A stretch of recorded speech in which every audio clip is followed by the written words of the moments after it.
Hello everyone, good morning. आप सभी का मेरे इस यूट्यूब चैनल पर हार्दिक स्वागत है। आज मैं बताने वाली हूँ, मैं खुद फर्स्ट ग्रेड टीचर हूँ कॉमर्स से। और कॉमर्स को लेकर बहुत ही सेलेक्टेड बंदे होते हैं, बहुत ही कम एग्जाम्स पे मतलब जैसे फर्स्ट ग्रेड को ही लेकर देखा जाए तो बहुत ही कम वैकेंसी होती हैं और वैकेंसी आने में भी बहुत ज़्यादा समय लगता है। तो उस समय के दौरान ये हमारी जो उम्मीदें हैं, हमारी आशा है, हमारा जो पेशन है, वो कहीं ना कहीं डगमगाता है। करोड़ों लाखों तैयारी करते हैं, लेकिन धीरे धीरे धीरे धीरे धीरे धीरे आत्मविश्वास गिरते गिरते गिरता है। एक ऐसे स्टेज पर हम आ जाते हैं कि जो बच्चा, हर एक स्टूडेंट जो रॉक कर सकता है, जो एग्ज़ाम को क्रैक कर सकता है, वो अपनी उम्मीद खो बैठता है और कहीं ना कहीं डिस्ट्रैक्ट होकर इधर उधर अपने काम में बिजी हो जाता है। मतलब जो 3 मंथ्स की और 4.5 मंथ्स की जो तैयारी के अंदर जो इंसान सिलेक्शन ले सकता है, उसका सिलेक्शन लेने में उसको 5, 10, 15 साल भी कम पड़ जाते हैं। उसके बाद भी उसका यह हाल होता है कि सिलेक्शन कंफर्म नहीं होता। तो क्या है इसके पीछे का कारण, क्या आप जानते हैं? देखिए, सबसे बड़ी प्रॉब्लम तो ये है कि हमें पेशेंस के साथ लक के साथ हमारे जो एक हम लोग सेट करके रखते हैं कि हमें टीचर बनना है। फर्स्ट ग्रेड टीचर, मतलब कॉमर्स की बात करूंगी मैं, क्योंकि मैं खुद फर्स्ट ग्रेड टीचर हूँ कॉमर्स में। तो मैं उसी में बात करूंगी कि ऐसा होता क्यों है। एक्चुअली क्या होता है कि जब हम किसी चीज़ से उम्मीद लगाते हैं और वो उम्मीदें सालों साल हम उस पर काम करते हैं, तो और वो पूरी नहीं हो पाती है, तो हम बहुत परेशान से हो जाते हैं कि ये ऐसा क्यों यार। और फिर सोचते हैं कि थोड़ा और हो जाएगा, थोड़ा और हो जाएगा, थोड़ा और होने के चक्कर में हमारी एज ऐसी आ जाती है कि जब हम बच्चे खिलाने वाले होते हैं तब भी हम स्ट्रगल कर रहे होते हैं। तो देखिए, कॉमर्स वाले जितने भी स्टूडेंट्स हैं, ये वीडियो उन्हीं को डेडिकेटेड है। आप इस बात की टेंशन बिल्कुल छोड़ दीजिए कि आपका सिलेक्शन नहीं होगा। आपका सिलेक्शन गारंटीड होगा, चाहे पोस्ट 200 हो, चाहे 150 हो, चाहे 100 हो। और आप ये सब क्यों सोचते हैं कि आरपीएससी कब एग्जाम लेकर आएगी? आरपीएससी क्यों? क्या ईएमआरएस नहीं, एकलव्य वाली जो है वो नहीं लेती, केंद्रीय नहीं लेता, नवोदय नहीं लेता? कौन नहीं लेता? मतलब फर्स्ट ग्रेड टीचर किसको नहीं चाहिए अकाउंट्स में? बेस्ट टीचर सबको चाहिए, जिनकी अकाउंटेंसी अच्छी हो, जिनके ऑब्जेक्टिव्स अच्छे हों, जिनको जिनको सब्जेक्ट की कमांड हो। हर स्कूल में आज नीड है एक बहुत अच्छे टैलेंटेड टीचर की, जिसको मतलब टिप्स पे सब कुछ हो। तो आप ये तो छोड़ दीजिए कि आपके पास वैकेंसी की कमी है और हमारे पास रोजगार नहीं है, तो ये सब फालतू बातें हैं। बिल्कुल, अब हम बात करते हैं मुद्दे की, जो तैयारी करता है, और इधर उधर की बातें हम बिल्कुल नहीं करेंगे। देखिए, आपके तैयारी करने के कितने सारे फ़ायदे हैं वो आप खुद जानिए, हैरान रह जाएंगे। मान लीजिए आपने फर्स्ट ग्रेड की तैयारी की, और फर्स्ट ग्रेड में सिलेबस कब कौन से स्टैंडर्ड से लेकर कौन से स्टैंडर्ड का आता है आपको अच्छे से पता है। अगर आप कॉमर्स का सेकंड पेपर देते हैं तो क्लास 11th अकाउंट से लेकर, या आपके पास अर्थशास्त्र, बिजनेस, जिससे भी आप फॉर्म फिल करते हैं, तो क्लास 11 से लेकर एमकॉम लेवल यानी मास्टर जो डिग्री होती है वहाँ तक की वो क्लासेस, मतलब चैप्टर्स आते हैं बुक से। ठीक है, अब आप बात करते हैं, वो एक होता है फर्स्ट पेपर। तो फर्स्ट पेपर की तो हम अलग से बात करेंगे, क्योंकि वो तो फर्स्ट ग्रेड में सभी आर्ट्स कॉमर्स साइंस तीनों के लिए होगा। तो वो तो उसका तो मैंने वीडियोस अलग ही डाले हुए हैं, बहुत अच्छे से देख सकते हैं। उसमें प्रीवियस ईयर क्वेश्चंस भी हैं और बहुत कुछ है। चलिए वापस आते हैं हम अपने टॉपिक पर। अब बात करते हैं कि मोटिवेटेड क्यों हो रहे हैं कॉमर्स स्टूडेंट्स। और कॉमर्स स्टूडेंट्स सभी का ये कहना है कि वैकेंसी नहीं है, और वैकेंसी आती है तो 5, 10, 15 साल में भी कम पड़ता है हमें।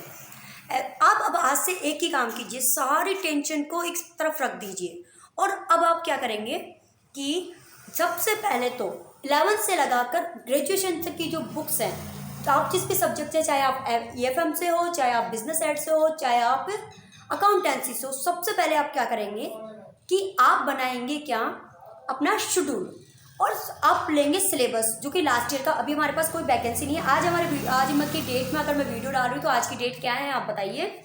आज की डेट है 27 मई 2024।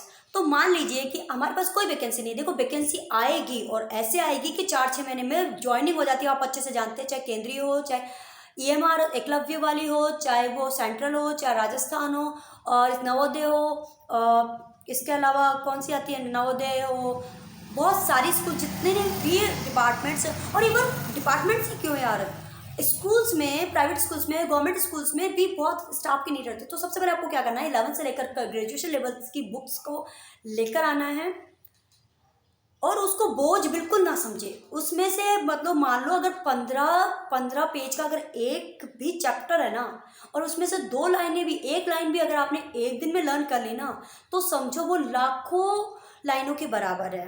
क्योंकि आपका ही नहीं, सबका दिमाग एक जैसा है, किसी को याद नहीं होता है। पर प्रैक्टिस मैक्स परफेक्ट, रोज रोज रोज रोज रोज जब हम उनको याद करते हैं, उनको पढ़ते हैं daily, day to day life में, तब जाके वो क्लियर होता है। अब आप बात करते हैं, अब आप बुक्स लिया है, उसके अलावा आपके पास पहले से जो तैयारी करता है, उसके बाद पहले से बुक्स होती हैं, फर्स्ट ग्रेड के शॉर्ट पेपर भी होते हैं, फर्स्ट ग्रेड की बुक्स भी होती हैं, पुरानी बुक्स भी होती हैं, तो किसी को आपको फेंकने की ज़रूरत नहीं है, उसको निकालिए। इसके अलावा ऑब्जेक्टिव सारे मैं देने वाली हूँ, और इसके अलावा मैं गारंटीड बैच भी चलाती हूँ, जिसमें फर्स्ट ग्रेड में सिलेक्शन नहीं होने पर आपकी पूरी फीस आपको वापस दी जाती है। फर्स्ट ग्रेड का जो भी पेपर होता है, ये वैलिडिटी 1 ईयर की होती है। उस 1 ईयर की वैलिडिटी के अंदर जो भी जितने भी एग्ज़ाम्स आपके फॉर्म फिल किए हुए हैं और जितने भी एग्ज़ाम्स आपके लगते हैं, उसमें अगर आपका सिलेक्शन नहीं होता है तो वो सारे के सारे आपकी जो अमाउंट है वो एज इट इज़ आपको वापस की जाती है। लेकिन 1 टाइम पेमेंट मैं देती हूँ, तो उसकी फ़ीस का भी हम डिस्कस कर लेंगे। लेकिन बात करते हैं कि आप सबसे पहले तो डीमोटिवेट होना बंद कीजिए और मेरे चैनल से जुड़ जाइए, क्योंकि मैं आपको देने वाली हूँ best content, best study, online हो चाहे ऑफलाइन हो। लेकिन आप बिल्कुल भी उसको पढ़ने के बाद में डीमोटिवेट तो होने का चांस ही नहीं बनता है।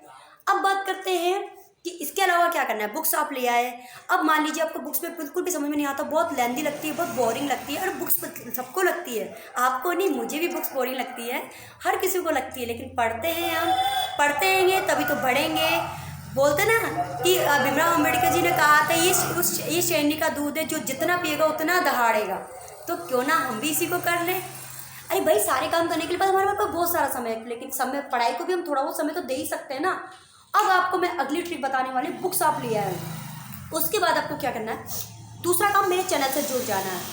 तीसरा काम, मैं जब भी आपको अकाउंटेंसी से रिलेटेड डालती हूँ और जितने भी क्वेश्चन, और हाँ, फर्स्ट ग्रेड जो फर्स्ट पेपर है वो आप आर्ट्स कॉमर्स साइंस तीनों वाले जुड़ सकते हैं, क्योंकि मैं बहुत ही बेस्ट और सेलेक्टेड कंटेंट इस यूट्यूब चैनल पे डालूंगी। इसके अलावा मैं इरिलेवेंट तो कुछ भी नहीं डालूंगी, और इसके अलावा भी कोई सेकेंडरी चैनल होगा तो वो भी मैं आपको बता दूंगी। लेकिन सिर्फ और सिर्फ फर्स्ट ग्रेड कॉमर्स को लेकर हमारी पूरी की पूरी ये अभियान चलने वाला है।